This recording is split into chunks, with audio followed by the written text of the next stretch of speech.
आज की इस वीडियो में हम बात करेंगे उन बड़े बिजनेसमैन की जिन्होंने बॉलीवुड की सुंदरी से शादी करने के लिए अपनी पहली बीवी को ही दे दिया तलाक। लिस्ट में एक नाम ऐसा भी है जिन्होंने पहली पत्नी के रहते हुए भी दूसरी औरत से शादी करने के लिए पहली वाली को तलाक देने के बजाय इस्लाम कबूल कर लिया था।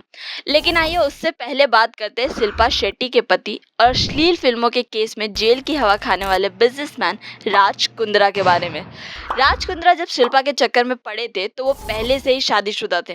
असल में राज ने साल 2003 में कविता कुंद्रा से बड़ी ही धूमधाम से शादी की थी, लेकिन कुछ सालों के बाद ही राज को ये शक हुआ कि कविता का उनके ही जीजा के साथ अफेयर चल रहा है, जिसकी वजह से राज कविता से दूर हो रहे थे। इसी बीच अक्षय कुमार से अपना दिल तोड़वाए शिल्पा भी किसी बिजनेस के सिलसिले में राज से मिला करती थी और वो भी मन ही मन राज को दिल दे चुकी थी।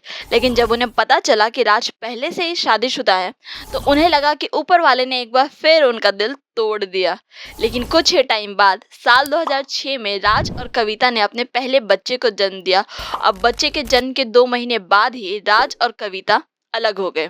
कविता से अलग होने के बाद राज शिल्पा को डेट करने लगे। करीब 3 सालों तक डेट करने के बाद राज और शिल्पा ने साल 2009 में शादी कर ली और खुशी खुशी जीवन बिताने लगे।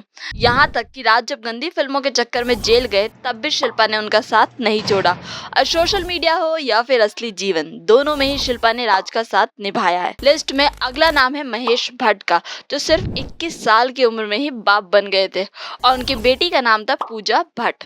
असल में महेश को स्कूल टाइम में ही किरण नाम की एक लड़की जिसका नाम लॉरेन ब्राइट था पसंद आ गई थी, जो कि एक अनाथ आश्रम में पढ़ती थी, जिसे महेश भट्ट ने अपनी ही फिल्म आशिकी में दिखाया था। स्कूल पास करने के बाद महेश ने उनसे शादी की और जल्द ही एक बच्ची को जन्म दिया।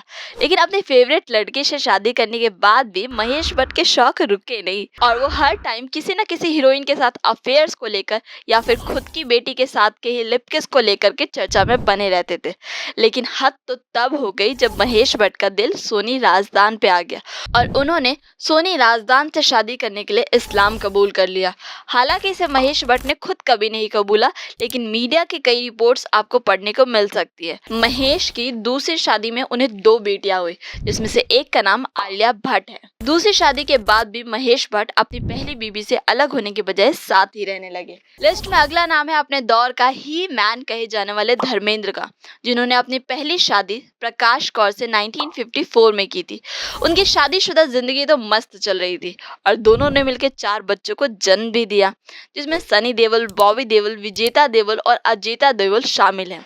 लेकिन 70 के दशक में जब हेमा मालिनी के साथ वो शोले फिल्म की शूटिंग कर रहे थे तब दोनों के बीच नजदीकियां बढ़ने लगी और धर्मेंद्र ने हेमा को शादी के लिए प्रपोज कर दिया। लेकिन भारत के कानून के हिसाब से एक आदमी एक ही शादी कर सकता है, इसीलिए धर्मेंद्र ने हेमा से शादी करने के लिए बिना अपनी पहली पत्नी को तलाक दिए इस्लाम धर्म को कबूल कर लिया। साल 1979 में दोनों शादी करके खुशी खुशी रहने लगे।